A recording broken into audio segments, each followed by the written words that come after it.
Eis nosso Deus no trono a reinar, vinde adoremos.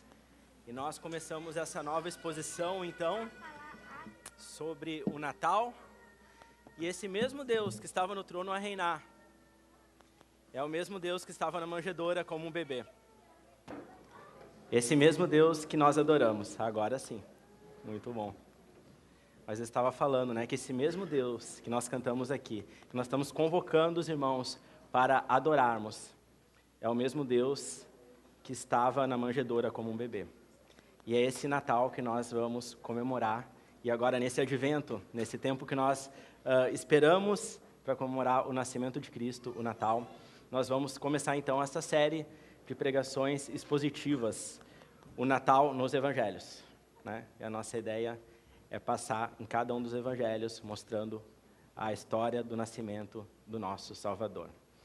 É uma alegria estar com os irmãos de novo, depois de um mês longe, tirando férias, passando por tudo que é lugar aí, e agora poder vir aqui e ver a igreja cheia, vendo rostos aí que fazia tempo que eu não via, então é uma alegria, ver os irmãos, uma alegria ver todos.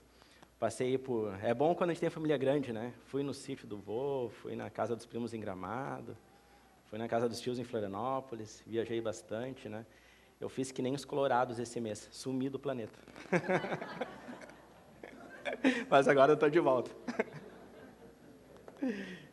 E foi um mês bom de descanso, de muitas alegrias. O Senhor é muito bom. Mas amém, irmãos. Vamos começar então essa nova série chamada O Natal nos Evangelhos. E Evangelho é uma boa notícia. O Evangelho é uma boa notícia. E a notícia é de que Jesus nasceu e morreu pelos nossos pecados. Então, o Natal também é uma boa notícia. Portanto, comemorar o Natal é comemorar o Evangelho. E é isso que nós vamos fazer aqui este mês. Os Evangelhos são os livros da Bíblia que contam a história de Cristo, mas não só contam narrativas, mas contam também o propósito pelo qual Cristo veio. Ele veio para redimir o seu povo dos seus pecados. E nós temos no Evangelho, nos 4 Evangelhos na Bíblia, 3 que são chamados de sinóticos, porque eles são da mesma ótica, sinóticos, mesma ótica, e eles apresentam as histórias de maneiras semelhantes. E nós temos o Evangelho de João. E todos eles têm esse propósito, como eu falei aqui, de apresentar a história do ministério público de Jesus, mas não somente narrativas e histórias e acontecimentos, mas também o propósito, como o próprio João fala lá no capítulo 20, do seu Evangelho. Jesus fez diante dos discípulos muitos outros sinais, que não estão escritos neste livro. Estes, porém, foram registrados para que creiais que Jesus é o Cristo, o Filho de Deus, e para que, crendo, tenhais vida em seu nome. Tudo isso que nós vamos falar aqui, hoje, e durante esse mês, nós vamos falar para que você encontre vida. Esse é o propósito, é para isso que nós estamos aqui, pregar o Evangelho da Salvação. Para que você que não conhece Jesus ainda, venha ter um encontro pessoal com Ele. E você que já o conhece e é regenerado, possa aprofundar esse relacionamento que você tem com Ele. Mas bom, João, ele se concentra mais na doutrina, daquilo que Jesus falou. Você vai ler o livro de João, você vai ver longos discursos de Jesus falando sobre a pessoa dele e sobre a missão dele. E os outros 3 evangelhos, Mateus, Marcos e Lucas, você vai ver que eles tomam mais conta da narrativa em si. Alguns estudiosos vão falar que Mateus, Marcos e Lucas são como um corpo do evangelho e João é a alma, porque ele entra mais profundamente naquilo que Jesus fala sobre ele mesmo, sobre aquilo que ele é. E nós vemos ali em Mateus, então, Jesus sendo apresentado como um rei, Marcos enfatizando Jesus como um servo, Lucas, o médico, enfatizando a humanidade de Jesus, e João agora enfatizando a divindade de Jesus. Jesus é Deus, Ele é o Criador. Por isso, eu quando estou apresentando o Evangelho para alguém, eu recomendo que leia primeiro o Evangelho de João, porque Eu sei que tem pessoas que preferem recomendar outros evangelhos, né, para que leiam primeiro. O Marcos, ele é mais objetivo, mais simples. Mas João, ele fala tanto da missão de Cristo, porque ele veio. É um evangelho tão evangelístico, né? É um evangelho... Não tem outra palavra para falar.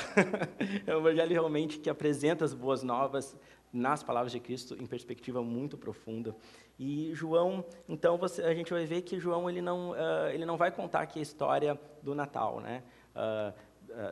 Do aparecimento de anjos, não vai falar ali da manjedoura, dos pastores, né, das ovelhinhas, não. Ele vai falar do Verbo que se fez carne e habitou entre nós. Ele vai falar do significado do Evangelho e o significado do nascimento de Cristo para as nossas vidas. Então, vamos ler de novo esse trecho. Eu vou tomar a liberdade aqui de voltar aos slides que nós temos. Eu percebi que algumas pessoas estão sem Bíblia, ou dividindo Bíblia, a gente pode ler então junto a mesma versão que está ali projetada na parede. Então, se você não tem uma Bíblia, você pode aí ler conosco a partir do slide. E João 1 a 14, João 1, versículo 1 a 14, vai dizer assim: No princípio era o Verbo, e o Verbo estava com Deus, e o Verbo era Deus. Ele estava no princípio com Deus. Todas as coisas foram feitas por intermédio dele, e sem ele nada do que foi feito se fez.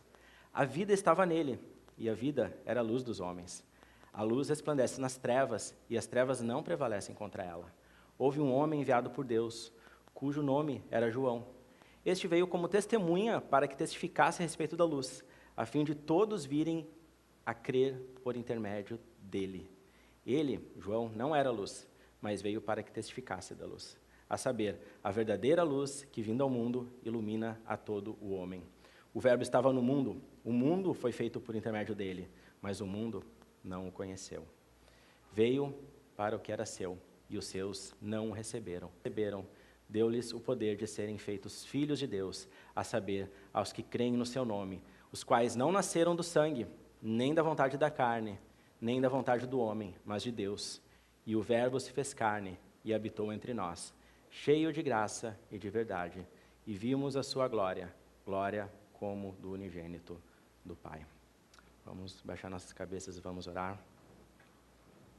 Senhor Deus, nós agradecemos pela Tua palavra. Nós agradecemos, Senhor, porque ela é eficaz para discernir nossos pensamentos, discernir, Senhor, as nossas intenções. E nós queremos aqui, Senhor, que Tu faça isso hoje, Deus. Que Tu reveles, Pai, o pecado que existe em nós, Senhor, para que nós possamos entender a necessidade desse Cristo que se fez carne e habitou entre nós para nos trazer salvação. Por favor, Senhor, fala conosco. Em nome desse Jesus amado que nós pedimos. Amém. Amém. Bom, para o mundo, Natal é uma data para celebrar com pessoas que você ama, né, em volta de uma mesa farta, trocando presentes do lado de um pinheirinho enfeitado, né, e uma oportunidade para ensinar uma moral para as crianças que, se elas não se comportarem, não vão ganhar presente do Papai Noel. Né? Né? Natal, a gente sabe que para o mundo é isso. E se perguntarmos para alguém na rua o que é o Natal, provavelmente elas vão dizer isso. Elas vão falar, olha, vão trazer lembranças de, puxa vida, presentes, Papai Noel, né? Comida, festa. Mas agora, você já parou para pensar nesses símbolos que o mundo adotou como símbolos do Natal? Vou trazer algumas histórias aqui interessantes. Segundo uma pesquisa aí realizada pelo nosso irmão amado Charles Green, que hoje está lá em Brasília, que já nos ajudou aqui no ministério, bem no inicinho da igreja, né? Ele fala que a árvore de Natal foi uma invenção de Lutero. Né? Lutero estava um dia andando no bosque, né? No hemisfério norte é inverno, então geralmente o pinheiro é a única árvore que está verde naquela época do ano, e ele olhando de baixo para cima para o pinheiro, ele viu as estrelas atrás, e ele lembrou dos anjos adorando o nascimento de Jesus. E pegou um galho daquela árvore, aquele pinheiro, levou para casa, pendurou velas acesas, não sei como é que ele não queimou o pinheiro, mas pendurou. E aquelas velas acesas, então, elas simbolizavam os anjos adorando a Jesus. E ele usava isso para ensinar as crianças sobre o acontecimento do Natal. Jesus nasceu e os anjos adoraram. Depois, claro, né, a gente aí trocou por bolinhas metálicas, depois virou bolinhas iluminadas, ligadas na luz, mas esse é o símbolo da árvore de Natal, a origem da árvore de Natal. O Papai Noel, como é conhecido aqui no Brasil, Papai Noel, gente, não fiquem chocados, existiu. E ele foi um bispo, ele foi um pastor, irmão em Cristo nosso, lá nos anos 300. E ele era chamado Bispo Nicolau de Mira. E ele foi um bispo que se tornou bispo jovem, se tornou órfão também muito jovem. Ele tinha pais ricos e os pais deixaram uma grande herança para ele. E ele era uma pessoa muito bondosa, então da sua riqueza ele ajudava muito as pessoas. Ele tinha um dom especial com crianças, gostava de presentear crianças e pessoas. E uma história famosa dele é que havia uma família de um pai também, viúvo, que tinha 3 filhas, e ele era muito pobre, esse homem, e o bispo Nicolau de Mira, né, vulgo Papai Noel, ele então ficou com pena dessas moças que não tinham dote para casar, e ele colocou ouro, a história conta que ele teria colocado ouro em meias e jogou pela chaminé, né, Papai Noel, para que não fosse descoberto que ele que estava fazendo a boa ação. Essa é a tradição que conta de umas histórias mais famosas do bispo Nicolau de Mira, que depois virou aí São Nicolau, que foi, né, pela Igreja Católica virou um santo, e mais tarde acabou virando aí Papai Noel, e a Coca-Cola colocou uma roupa vermelha nele para fazer propaganda. Isso era um pastor, né, um bispo, um presbítero da Igreja de Cristo. E outra famosa história dele também é que ele participou do 2º concílio da Igreja, da história, Concílio de Nicéia, que estava discutindo a divindade de Cristo, isso que nós estamos vendo hoje. E existia um homem chamado Ário, que ele relativizava a divindade de Cristo, e nesse Concílio de Nicéia foi discutido, então, e foi debatido, e o Conselho, então, colocou, né, que Jesus é Deus de Deus, é luz de luz, verdadeiro Deus. Né? Mas todos estavam argumentando com palavras contra esse herege chamado Ário, mas o único que saiu nas vias de fato com o Ário foi o Papai Noel, o bispo Nicolau de Mira. Ele foi lá e deu umas bufetadas nesse homem chamado Ário. Então, ele não era tão bonzinho assim. Ele não era um homem, um senhor fofinho de bochechas rosadas e de barba branca, né? Esse não era o Papai Noel. E outro símbolo aí que nós damos 25 de dezembro, é bem provavelmente que Jesus não nasceu 25 de dezembro também, não sei se tem com isso, porque no inverno, né, dificilmente eles conseguiam fazer uma viagem, como eles fizeram para o Egito, etc. e tal, e para Belém. Os pastores não estariam pastoreando a céu aberto no inverno, mas como é o solstício de inverno, que é o dia mais curto do ano, e a partir dali os dias começam a ser longos de novo, se comemora a chegada da luz. Então, quando o imperador Constantino se converteu, o imperador romano Constantino se converteu ao cristianismo, decidiu-se então que ali seria comemorado o Natal, né, como uma celebração da chegada da luz. Isso lá também, lá nos anos 300. E essas são as tradições que chegaram até nós hoje de Natal, e foram as tradições que, infelizmente, tomaram proeminência na comemoração do Natal e deixaram o nosso amado Jesus de lado. E por que eu estou contando essas histórias? Eu estou contando essas histórias para a gente pensar quais são as perguntas certas que nós devemos fazer para o mundo e para aquelas pessoas que não conhecem a Jesus. Nós devemos nos perguntar, será que eu devo fazer a arvorezinha de Natal ou não? Será que eu devo trocar presente e imitar o bispo Nicolau? Será que eu devo comemorar em outra data, já que Jesus não nasceu em 25 de dezembro? Essas perguntas não importam, são secundárias. O que nós devemos perguntar é o que aconteceu com o mundo, o que aconteceu com a nossa sociedade. E a resposta para essa pergunta é: a sociedade esqueceu de Deus. E por isso o Papai Noel virou o personagem principal do Natal. E por isso Jesus foi esquecido. Porque a nossa sociedade, o mundo, esqueceu quem é Deus. E o que nós temos que fazer agora, com muita energia, é pregar o Evangelho. E dizer que o personagem principal do Natal é Cristo. Que a verdadeira luz não é o sol que volta a brilhar mais, mas é Jesus que criou o sol. Que o maior presente que nós temos é o próprio Jesus, que deu a sua própria vida para a nossa salvação. E nós temos que pregar, e pregar, e pregar, e pregar, para que as pessoas esqueçam dessas coisas secundárias, ou até mesmo coloquem elas de lado, apaguem isso, para que Jesus brilhe no Natal. Porque Ele é o Deus que reinava no trono, que reina no trono, e se fez carne e habitou entre nós. Esse é o nosso Jesus. E por isso nós temos muitos motivos para celebrar. Muitos motivos para celebrar. Nesse texto de João que nós lemos, nós temos 5 motivos que a gente pode ver aqui. E que estava falando com o pastor Maicon agora, né? Que a gente estava falando sobre a questão do Evangelho, sobre isso que a gente conversou sobre essa pregação. Ele falou, puxa, como eu me alegrei, né?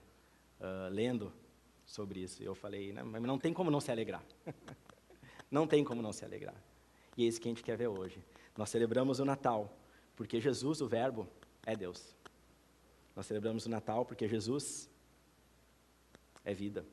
Nós celebramos o Natal porque Jesus é a luz dos homens. Nós celebramos o Natal porque é uma festa que pertence aos filhos de Deus. E nós celebramos o Natal porque Jesus é Deus conosco. Ele veio e habitou conosco. Então vamos ao primeiro ponto, que nós celebramos o Natal porque Jesus é Deus. Ele é o Verbo que se fez carne. Veja bem, que nós lemos ali em João 1-3, né? Que no princípio era o Verbo estava com Deus, e o Verbo era Deus. Ele estava no princípio com Deus, todas as coisas foram feitas por intermédio dele, e sem ele nada do que foi feito se fez. No primeiro versículo, nós vemos ali então que João deixa clara a divindade de Cristo, a divindade eterna de Cristo pelo que ele é. Ele é o Verbo que estava com Deus e que era Deus. No segundo versículo, ele estava no princípio com Deus, ele só enfatiza o que ele falou na frase anterior. E no versículo 3, todas as coisas foram feitas por intermédio dele, sem ele nada do que foi feito se fez, coloca a divindade de Cristo por aquilo que ele fez. Porque só o Deus Criador pode criar o mundo. Só o Deus verdadeiro pode ser o Criador de tudo que existe. E sem ele, sem Jesus, o Verbo, nada do que foi feito se fez. A palavra verbo aqui, você vai ver em algumas traduções como palavra. E está certo também, não está errado. Porque realmente a palavra do original logos, né, o logos, não tem uma tradução tão completa como o significado amplo dessa palavra. E é interessante porque palavras revelam quem as pessoas são. Não é verdade? Nós conhecemos as pessoas conversando com elas. Quando nós lemos um livro, nós conhecemos um autor. Estava escutando a pregação do Keller, é incrível, né? Eu gosto muito de ler esse pastor, esse autor, e escutar as pregações dele. E chegou um ponto da pregação, eu sei o que ele vai dizer agora. Pai, ele disse mesmo. A gente acaba conhecendo a pessoa. Né? Eu sabia aquilo que estava no raciocínio dele próximo, daquilo que ele estava, sobre aquilo que ele estava falando. Por exemplo, você tem um colega de trabalho, tá? E você vê ele tomando chá e café todos os dias. Você pensa, pô, esse cara aí gosta de chá e café, né? Mas se você for perguntar para ele, cara, tu gosta de chá e café? Ele vai dizer, não, na verdade eu não gosto de chá, eu tomo chá quando não tem café. Você só conheceu essa pessoa por causa da palavra dele. Sabe aquelas figuras que você encontra no ônibus todos os dias para ir trabalhar? Né? Você pega o ônibus para trabalhar, naquele mesmo horário, estão aquelas mesmas figuras, com aquelas caras amassadas.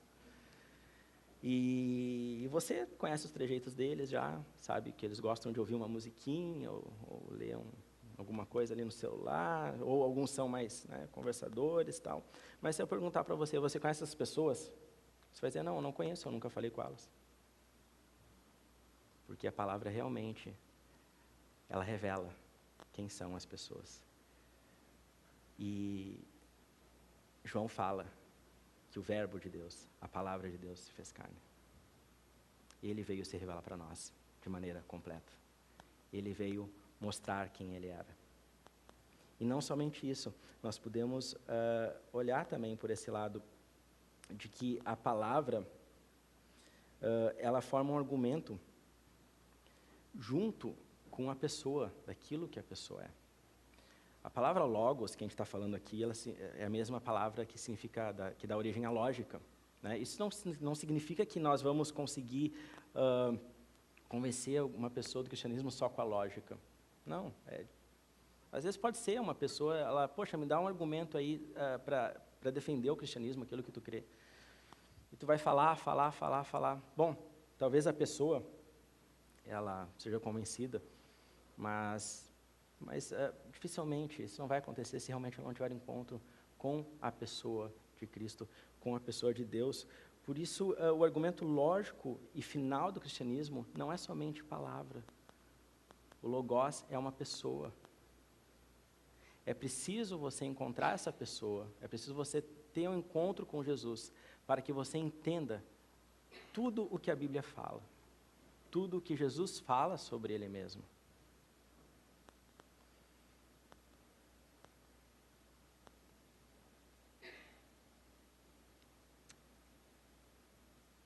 Se você parar para pensar sobre aquilo que Jesus fez, aquilo que Jesus falou, comparar, analisar, você então vai ter um argumento final para aquilo que Ele é. Por isso nós temos aqui em Jesus o Logos, a palavra de Deus, que é uma pessoa. Conhecendo o que Ele fala e conhecendo quem Ele é, você pode ter uma visão completa daquilo que Deus é. E é esse Deus, irmãos, que nós precisamos conhecer. Esse Deus que se apresentou em Cristo Jesus. E Hebreus fala que, havendo Deus outrora falado muitas vezes e de muitas maneiras aos pais, pelos profetas, nesses últimos dias nos falou pelo Filho, a quem constituiu herdeiro de todas as coisas, pelo qual também fez o universo. Ele, que é o resplendor da glória e a expressão exata do seu ser. É exatamente isso que nós estamos falando. Jesus é a palavra que verbaliza quem é Deus. E Ele é a pessoa que mostra com sua vida e com seu caráter e com o resplendor da glória de Deus quem é esse Senhor. Quando João fala também, no princípio era o verbo estava com Deus, o verbo era Deus. Ele está falando que Jesus existiu sempre desde a eternidade. Jesus não começou a existir quando foi concebido. Jesus, ele foi encarnado. Ele sempre existiu. Salmo 92 diz que... Salmo 92 vai dizer que os montes, antes que os montes nascessem e se formassem a terra e o monte, de eternidade a eternidade, tu és Deus. É desse Deus aqui que João está falando.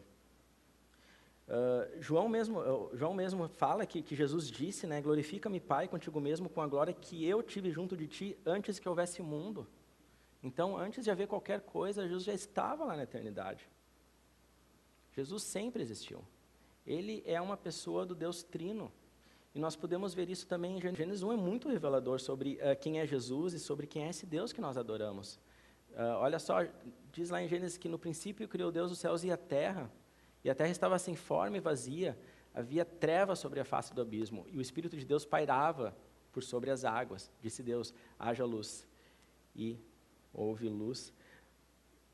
Veja bem, nós vemos aqui Deus criando os céus e a terra, nós vemos o Espírito Santo pairando sobre as águas, e nós vemos aqui Jesus em ação.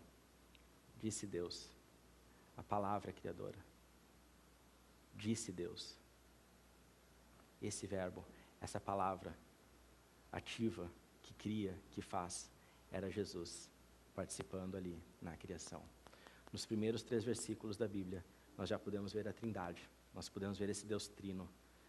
3 pessoas em um Deus, 3 pessoas distintas em uma única substância. E se nós continuarmos lendo esse restante do capítulo de Gênesis 1, nós vamos ver ali então Deus falando, haja luz, haja firmamento, haja luzeiros, povoem-se as águas de enxame de seres viventes e aves sobre a terra, produz a terra seres viventes conforme a sua espécie e façamos o homem à nossa imagem e semelhança. Deus não era um ser solitário. Deus sempre foi 3 pessoas, ou foram 3 pessoas. Por isso a Bíblia pode falar que Deus é amor. Se Deus era uma pessoa solitária, como ele podia amar? Não podia. Mas como Deus eram três, e Deus sempre foi triuno, ele sempre teve um relacionamento de amor consigo mesmo, dentre das três pessoas.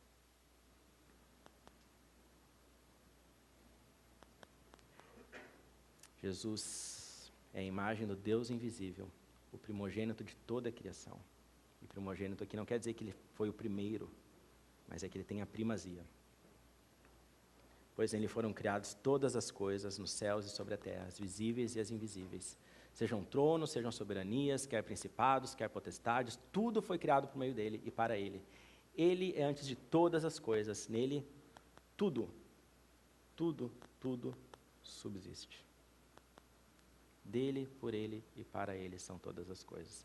Jesus Cristo, o Verbo de Deus, que existiu desde a eternidade. De eternidade a eternidade, tu és Deus.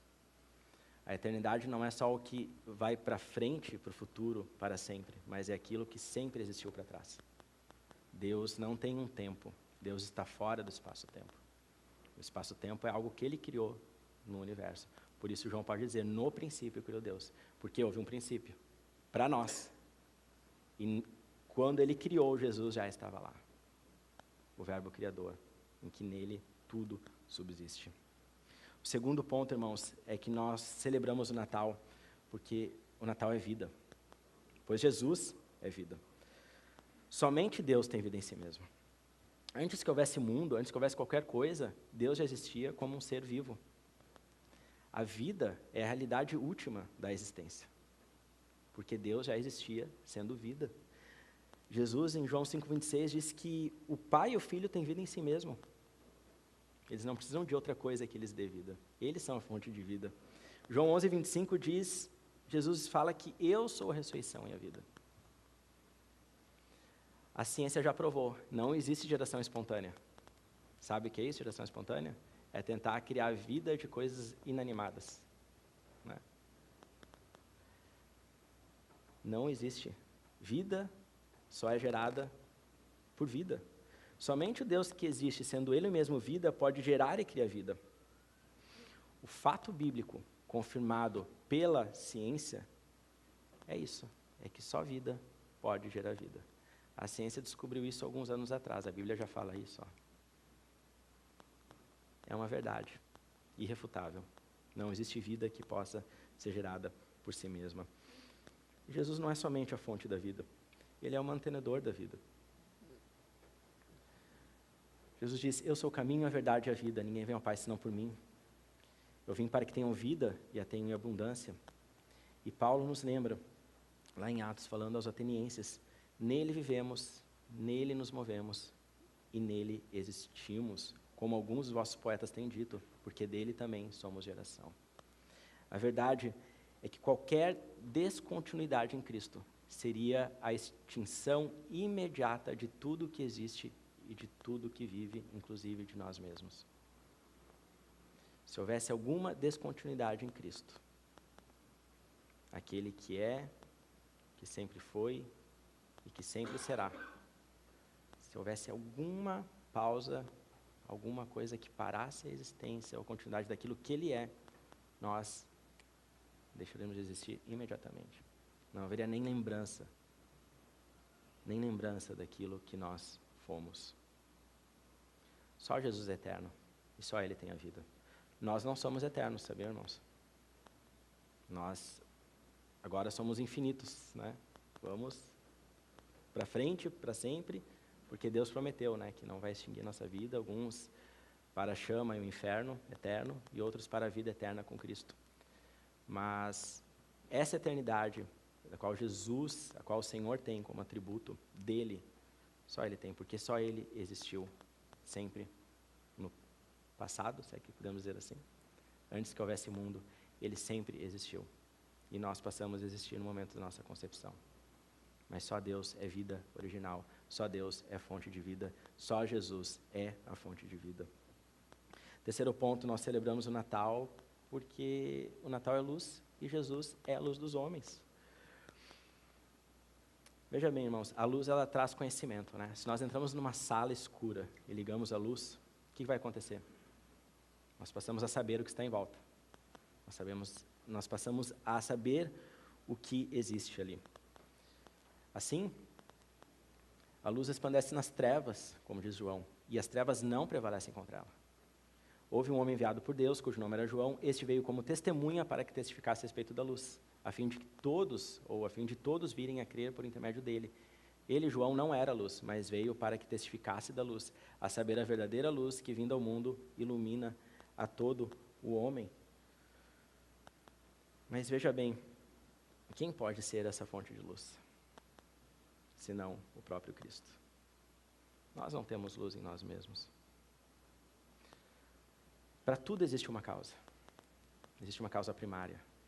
Essa causa primária sempre vai ser Jesus, né? Para quem gosta de estudar teologia, aí, lembra de Tomás de Aquino, né?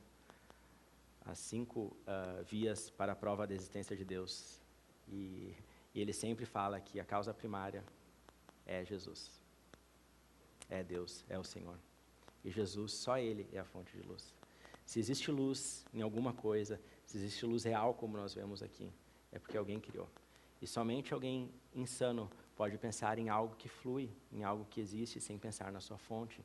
João Calvino mesmo, comentando sobre esse texto, disse que o que pode ser mais irracional que tirar água de uma correnteza e nunca pensar na fonte da qual a corrente flui? Como você pode pensar na sua vida? Como você pode pensar na luz sem pensar que existe uma fonte da qual tudo isso flui? Se você for intelectualmente honesto, você vai parar e pensar, existe uma fonte. Existe uma fonte de águas vivas, uma fonte de vida, uma fonte de luz. Jesus fala que nós, os discípulos, somos luz do mundo. Sim, nós somos luz do mundo. Porque com a tocha do Evangelho nós iluminamos a vida das pessoas. Mas essa tocha ela é só iluminada porque existe algo queimando ali dentro, que é a vida do próprio Cristo. João 8:12 diz que Jesus lhes falava dizendo: eu sou a luz do mundo, quem me segue não andará nas trevas, pelo contrário, terá a luz da vida. Por isso, querido, somente o Criador, que disse, haja luz, para iluminar o universo e a terra, somente Ele pode dizer, haja luz, para que haja luz na tua vida, para que você nasça de novo. Aquilo mesmo que o Senhor fez lá no princípio, quando a terra era sem forma e vazia, Ele faz com cada um de nós, que nascemos de novo. Ele olha para você lá do céu, aponta, manda o seu Espírito Santo e diz, haja luz. E aí você começa a ver, e enxergar as coisas como realmente são. Enxergar o quão pecador você é, e o quão necessitado desse Evangelho você é. Mas isso é só para aqueles que têm a luz. E é só Jesus que pode te iluminar e fazer entender. Se você não entende isso ainda hoje, clame a Deus e peça para Ele que lhe mostre. Que lhe mostre a realidade de todas as coisas. Jesus disse, eu sou a verdade. Eu sou o caminho, eu sou a verdade, eu sou a vida. Ninguém vem à paz senão por mim. A luz nos ajuda a ver a verdade. Jesus é a luz e Jesus é a verdade. Ele nos ilumina para ver a Ele mesmo. Jesus nos ilumina para que a gente possa ver a Deus. Ele é a luz. Peça hoje, se você ainda não entende, se você ainda não compreende, se você ainda não tem um encontro pessoal com esse Salvador. Ore, clame, se ajoelhe, não perca o seu tempo. Isso é urgente. A única coisa que vai ficar para a eternidade é esse relacionamento com Jesus. Nós celebramos o Natal também, porque o Natal é uma festa que fica bem aos filhos de Deus. João disse que o Verbo estava no mundo, o mundo foi feito por intermédio dele, mas o mundo não o conheceu. Veio para o que era seu, e os seus não o receberam. Mas a todos quantos o receberam, deu-lhes o poder de serem feitos filhos de Deus, a saber, aos que creem no seu nome, os quais não nasceram do sangue, nem da vontade da carne, nem da vontade do homem, mas de Deus. Aqueles que creem e não nasceram de novo, eles não têm nada para comemorar o Natal. Absolutamente nada. Aliás, talvez eles tenham alguma coisa só para comemorar, que é a própria condenação. Se eles comemoram alguma coisa, é isso que eles estão comemorando. Porque sabendo que existe uma festa chamada Natal, sabendo que essa festa é a lembrança do nascimento do Salvador, e mesmo assim eles não creem, eles estão comendo e bebendo a sua própria condenação. Porque isso vai ser cobrado deles. São indesculpáveis. Indesculpáveis quanto à história de Cristo. A história do Criador que se fez homem para a salvação e redenção da humanidade. Salmo 19, 1 diz que os céus proclamam a glória de Deus e o firmamento anuncia as obras de sua mão. Romanos 1, Paulo nos diz que os atributos invisíveis de Deus, o seu eterno poder, a sua própria divindade, claramente se reconhecem desde o princípio do mundo, sendo percebidos por meio das coisas que foram criadas. Tais homens são, por isso, indesculpáveis. Veja bem, se pela própria criação nós podemos inferir a existência de Deus, quanto mais aqueles que sabem que existe uma festa chamada Natal, que celebra o nascimento de Cristo, que é o próprio Deus. A condenação sobre essas pessoas é pesada. Elas serão uma eternidade de dor, sofrimento e choro, porque não creram nessa história maravilhosa e verdadeira. Os próprios judeus não receberam a Cristo. João fala que veio para os que eram seus, e os seus não receberam. Como o próprio profeta Isaías já havia declarado, que o boi conhece o seu possuidor, e o jumento o dono da sua manjedoura. Mas Israel não tem conhecimento, o meu povo não entende. Veja, irmão e irmã, talvez você esteja na igreja a vida toda, nominalmente participando do povo de Deus, como os israelitas. E talvez você ainda não entenda. Tem pessoas que nascem na igreja, crescem na igreja, casam na igreja, têm seus filhos na igreja, envelhecem na igreja, para não deixar dúvidas, até fazem o velório na igreja e acordam no inferno, porque nunca nasceram de novo, porque nunca creram nesse Senhor, porque nunca creram nessa história do Salvador que se fez carne. É preciso entender, mas é preciso crer. É preciso render a sua vida a esse Jesus.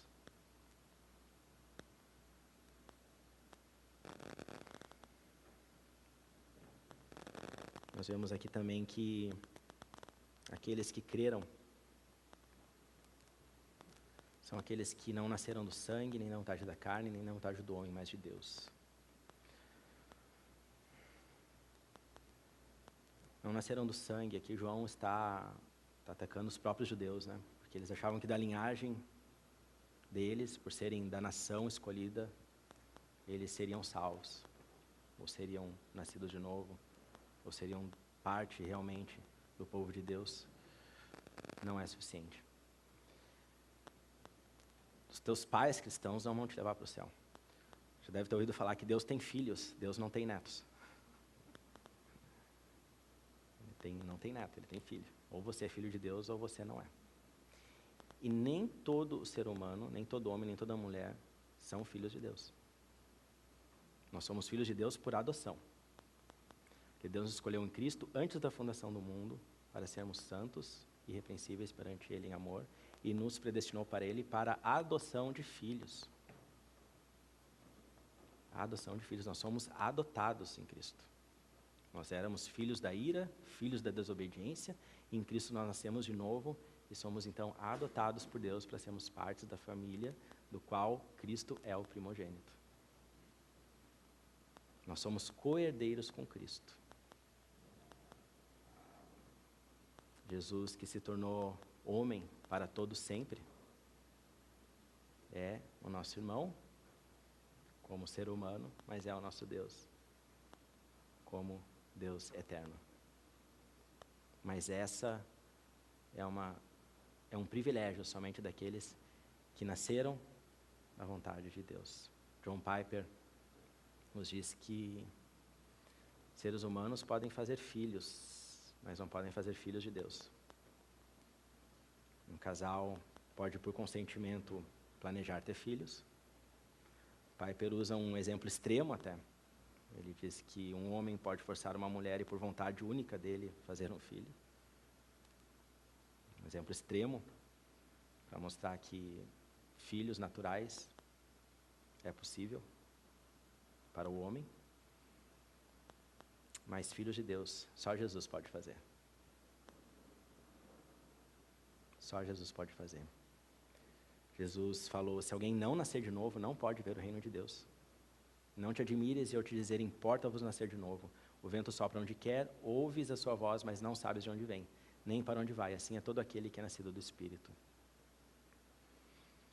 Por isso, se você não nasceu de novo, você também precisa clamar a Deus para ter essa experiência. Isso é regeneração, é nascer de novo. Todos nós nascemos e não pedimos para nascer, né? Nenhum de nós pede para nascer. A gente não tem poder nenhum para fazer nascer. Ninguém tem poder para vir a existir e nascer um dia. E esse poder de nascer de novo também não é nosso, é do Espírito Santo. Por isso Jesus falou, não foste vós que me escolheste, mas eu vos escolhi a vós outros. E você aí pensa, bom, se tudo depende da soberania de Deus, então que chance eu tenho? Exatamente essa. Que Deus escolheu alguns para serem do seu povo. E você, o fato de você estar tremendo agora diante de Deus, diante dessa realidade, é uma grande evidência de que o Espírito Santo está trabalhando em sua vida, e está lhe trazendo nova vida. Essa é a grande esperança que nós temos, o Espírito Santo nos fazendo novas criaturas. Assim, João, ele não nega a soberania de Deus e não nega também a responsabilidade do homem, porque é preciso que eu e você venhamos a crer.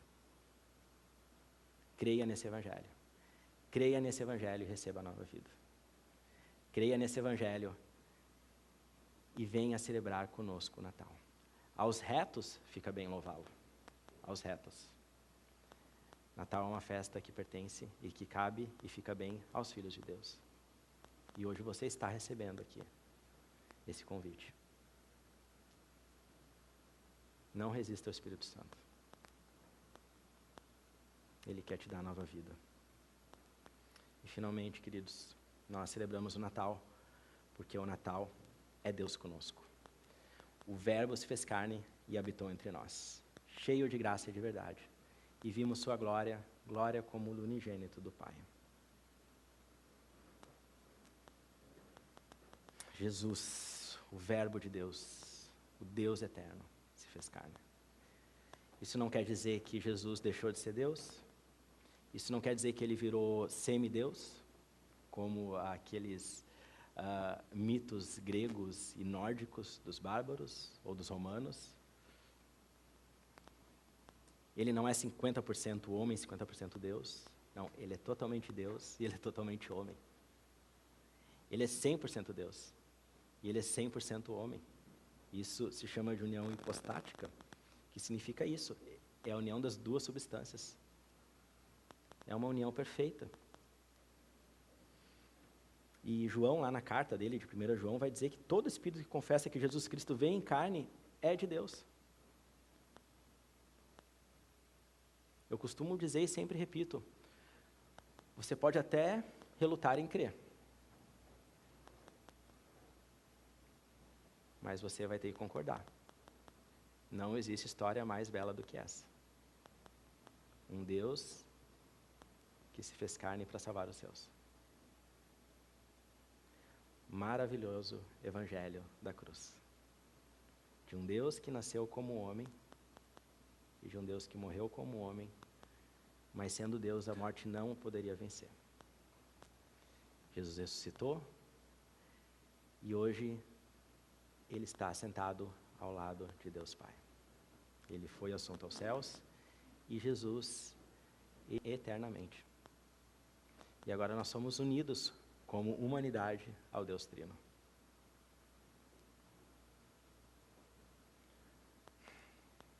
Como fala em inglês, né? Mind blowing. Explodir a mente. Como pode uma coisa dessas? Jesus, o nosso Deus Criador, o nosso Salvador, está unido conosco para a eternidade. Ele se identificou conosco. E quando ele se fez carne, ele não somente cumpriu um protocolo, mas ele se identificou com a nossa vulnerabilidade, com a nossa miséria. Ele é um Deus misericordioso. A misericórdia é isso, é colocar córdia, né? Coração, e miséria, é colocar o coração na miséria do próximo. Foi isso que Deus fez, quando desceu em forma humana. Nós somos miseráveis, pecadores, necessitados, criaturas, literalmente rastejantes, morrendo em nossos pecados. Mas Ele veio e nos resgatou, estando nós mortos em nossos delitos e pecados. Por isso, Jesus pode ser também o nosso maravilhoso conselheiro. Você está passando dor? É bom quando você recebe um conselho de alguém que já passou a mesma experiência, né? O conselho não precisa ser de alguém que já passou, porque é impossível todo mundo passar todas as coisas iguais, é impossível. Mas é um conforto, às vezes, né? A gente se identifica. Jesus sofreu tudo que nós sofremos. Você está passando dor, Jesus passou dor. Você está sofrendo injustiça? Jesus foi injustiçado. Você está agonizando? Jesus sofreu agonia antes da crucificação. Tudo que nós passamos como ser humano, Ele passou. Contudo, sem nunca ter pecado. Ele foi o único homem perfeito, o único homem justo que pisou na face da terra. E Ele habitou entre nós.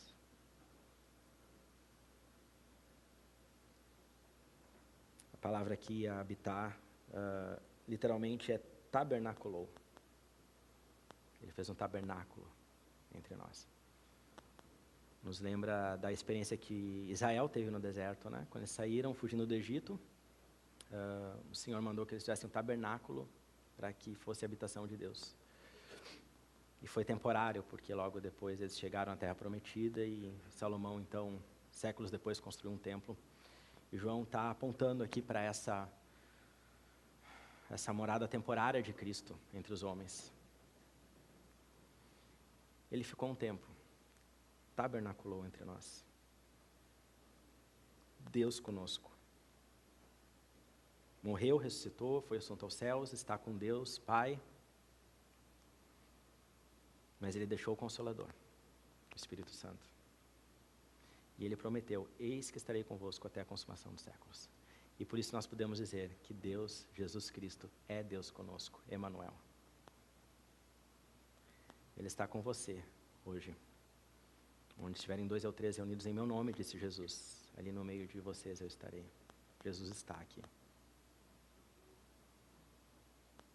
Jesus está aqui. Ele é Deus conosco. Ele veio fazer habitação. Viveu fisicamente entre os homens por um tempo. Está conosco agora espiritualmente. E vai voltar um dia para fazer a habitação definitiva. Ele vai. Ele vai. E aí vai ser tudo feito novo. Tudo renovado. Não haverá mais pecado, nem lágrima, nem choro, lamentação. Alegria eterna. em que nós poderemos ter a eternidade para continuar conhecendo esse verbo, vendo-o como pessoa e ouvindo dele o que ele tem a nos dizer. E João fala que nós vimos a sua glória, como a glória do Pai. No Antigo Testamento, a glória de Deus se mostrava em fumaça, se mostrava em trovões no monte, se mostrava em colunas de fogo, em nuvens do deserto. E agora a glória de Deus se mostra na face macia de um bebê.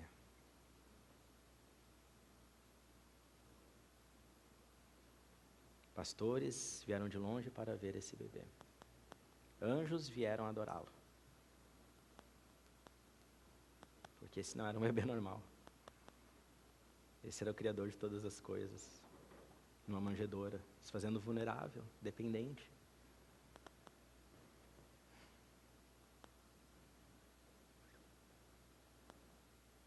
E esse bebê cresceu em estatura e graça, virou um homem, foi para o seu ministério público, pregar a palavra de Deus, o reino de Deus. E um dia, ele estava no monte orando, e os seus discípulos o viram transfigurado. E veio uma fumaça em sua volta. Estavam ali também Elias e Moisés, simbolizando a lei e os profetas, o cumprimento da lei e os profetas, dando testemunho que aquele é o Messias. Ele é o Cristo. E no meio daquela fumaça, o Pai diz: este é o meu Filho amado, em quem me alegro. A ele ouvi. Ouçam o que Jesus está falando hoje. Ouçam o que Jesus está falando hoje. Essa glória foi revelada a nós, com uma pessoa que continua falando. Sim, irmãos, eu quero trazer algumas aplicações daquilo que a gente viu hoje sobre esse texto maravilhoso, em que João mostra para nós toda a profundidade do significado do Natal. Como eu falei lá no início, né? Ele não se preocupou em contar as histórias dos anjos, em contar a história do nascimento de Jesus, da proclamação, não se preocupou em falar da manjedoura, do cito, mas ele nos coloca o significado desses acontecimentos. E o que nós precisamos fazer, irmãos, em primeiro lugar, é lembrar o mundo do significado desses acontecimentos. E para isso você não precisa ser contra a cultura. Use a cultura para pregar o Evangelho. Não foi o que Paulo fez? Como alguns de seus poetas dizem, nele existimos, nos movemos, dele somos geração. Paulo usou um poeta grego para pregar o Evangelho. Um poeta que estava falando uma verdade sem saber, mas toda a verdade pertence a Deus. E nós temos alguns símbolos, como eu falei lá no início, da nossa cultura de Natal. Você não precisa, se você ganhar um cartãozinho do Papai Noel, não precisa jogar fora. Né? Não precisa queimar o cartão. Aproveita e fala: cara, tá vendo esse Papai Noel aqui? Deixa eu te contar a história dele. Esse cara aqui foi um pastor de uma igreja, lá em Mira, lá na Turquia. E, cara, sabe que uma vez ele deu uma bufetada num cara que duvidou da divindade de Cristo?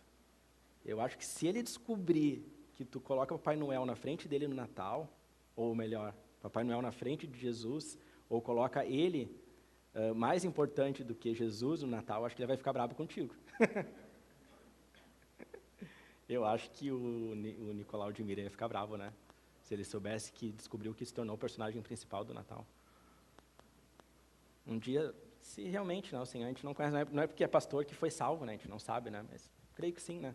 A gente encontrar ela no céu, eu vou falar: cara, tu sabe que tu virou Papai Noel? O cara vai ficar irado, né? Ele não vai gostar. Ele não vai gostar dessa história, né? Tu pode pegar a árvore de Natal e falar: cara, tu sabe a história da árvore de Natal? Lutero um dia estava passando e viu na árvore lá tal, as estrelas no fundo, e lembrou dos anjos adorando o nascimento de Jesus. Né? Não precisa jogar fora a árvore de Natal. Existe uma onda aí, né, que eu não vou comemorar Natal porque Jesus não nasceu em 25 de dezembro. Irmão, aproveita essa data e fala, olha, é 25 de dezembro porque é a data da chegada da luz, mas sabe qual é a verdadeira luz? A verdadeira luz é Jesus, não é o sol. O sol foi criado pela verdadeira luz. Não precisa jogar fora esses itens da cultura, né? Use para pregar o evangelho. Mas, claro, na sua vida não traga essas coisas à proeminência, né? Se alguém trouxer para ti, use. Não faça dessas coisas a principal coisa do Natal. Mas use essas coisas para pregar o evangelho. Aproveite a oportunidade. Essa é a primeira aplicação, né? Usar os símbolos que todos conhecem do Natal para pregar o Cristo aos que ainda não são salvos. Segundo lugar, a verdadeira luz e a verdadeira vida só encontramos em Cristo. Muitos têm procurado respostas aos seus questionamentos em religiões, ideologias, entretenimento, dinheiro, diplomas, intelecto. Só que nada disso é suficiente para trazer luz, conhecimento suficiente para eles, e nada disso é suficiente para trazer vida abundante. Jesus disse, eu vim para que tenham vida e a tenham em abundância. Eu sou a luz do mundo, disse Jesus.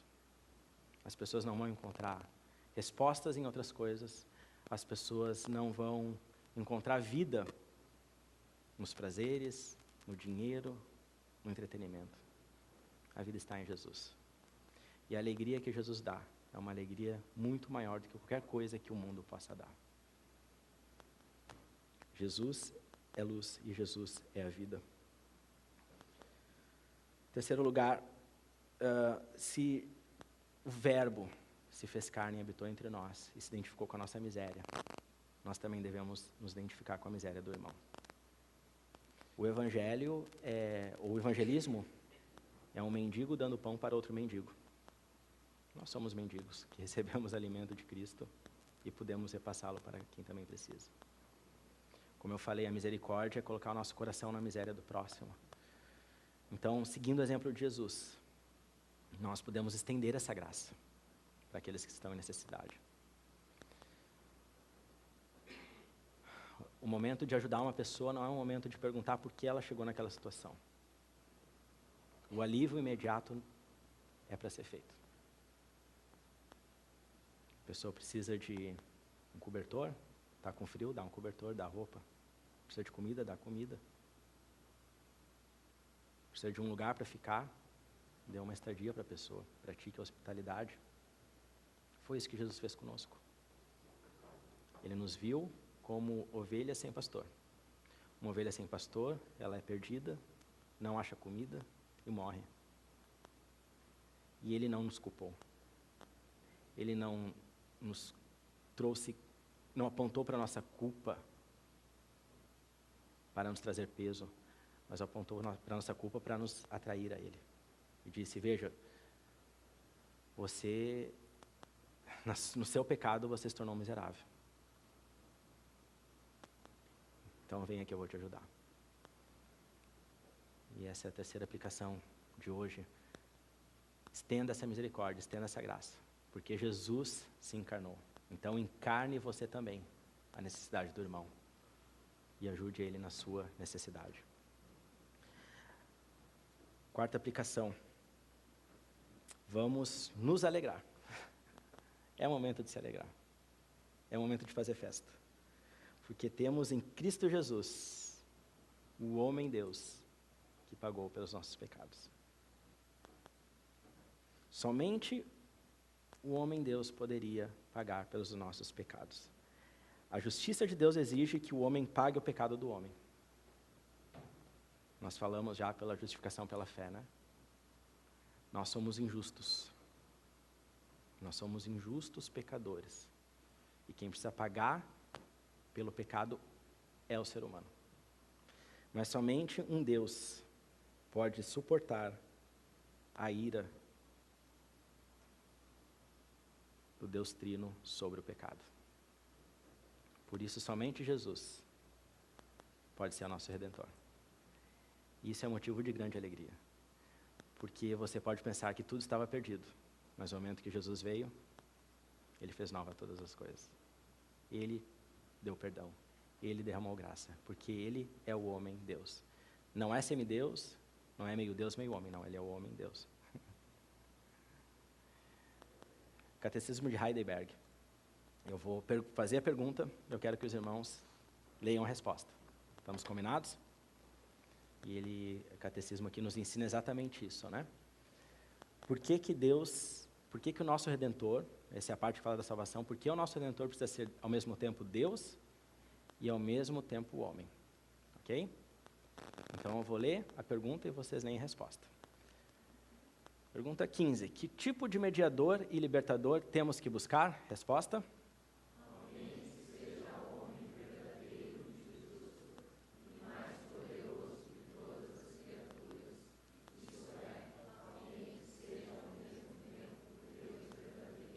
Pergunta, por que tem de ser um homem verdadeiro e justo?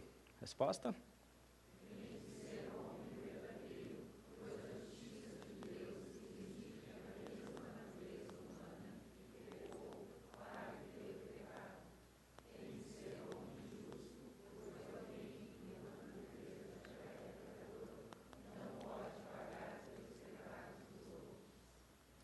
Pergunta, por que ele tem de ser ao mesmo tempo Deus verdadeiro? Resposta.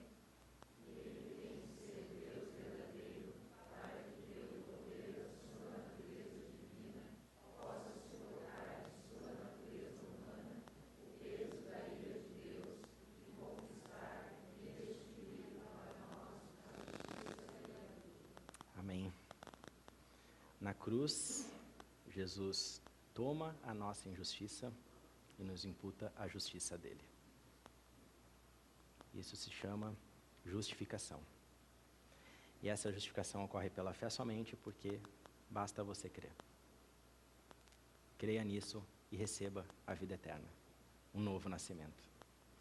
E por último, queridos, o verdadeiro Natal é Jesus nascer em nossas vidas. Mas Jesus só vai nascer na sua vida quando você nascer de novo. Importa-vos nascer de novo. Quem não nascer de novo não pode ver o reino de Deus. Vou falar mais uma vez. Natal é Jesus nascer em sua vida, na minha vida, na nossa vida.